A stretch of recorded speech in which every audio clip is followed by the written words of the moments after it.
ఉగాది పండుగను మార్చి 29 బుధవారం ఆచరించండి. శ్రీ హేవలంబి నామ సంవత్సర ఉగాది పండుగను మార్చి 29 బుధవారం ఆచరించి సంవత్సరమంతా శుభ ఫలితాలను పొందండి.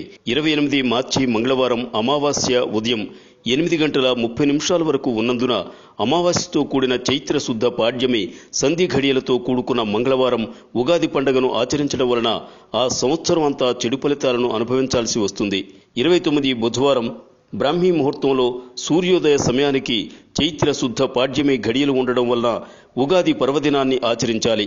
శృంగేరి పీఠం మరియు ఉత్తరాది మఠపీఠం, తిరుమల తిరుపతి దేవస్థానములు మరియు శ్రీశైల దేవస్థానం, పూర్వ సిద్ధాంత పంచాంగకర్తలు, ఉభయ తెలుగు రాష్ట్రాల్లో అనేక దేవాలయాల్లో ఇరు రాష్ట్ర ప్రభుత్వాలు దేశ క్షేమం, రాష్ట్రాల క్షేమాన్ని దృష్టిలో ఉంచుకుని సకాల వర్షాలతో పాడి పంటలతో సుభిక్షంగా ఉండాలని బ్రాహ్మీ ముహూర్తం, సూర్యోదయ, అరుణోదయ ముహూర్తంలోని పాడ్యమిని గుర్తించి ఉగాది పండుగను పంచాంగ శ్రవణాన్ని 29 బుధవారం ఉగాది పండుగను ఆచరించడం లోకక్షేమానికి మంచిది. గతంలో 2007 మార్చి 19న శ్రీ సర్వజిత్ నామ సంవత్సర ఉగాదిని సోమవారం ఆచరించిన వారు శుభ ఫలితాలను పొందారు. మంగళవారం ఆచరించిన వారు చెడు ఫలితాలను చవిచూశారు.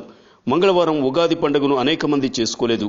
ఈ సంవత్సరం అదే విధంగా మంగళవారం కాక బుధవారం ఉగాది పండుగను చేసుకోవడం సకల జనులకు క్షేమం. Like and subscribe Eagle Telangana.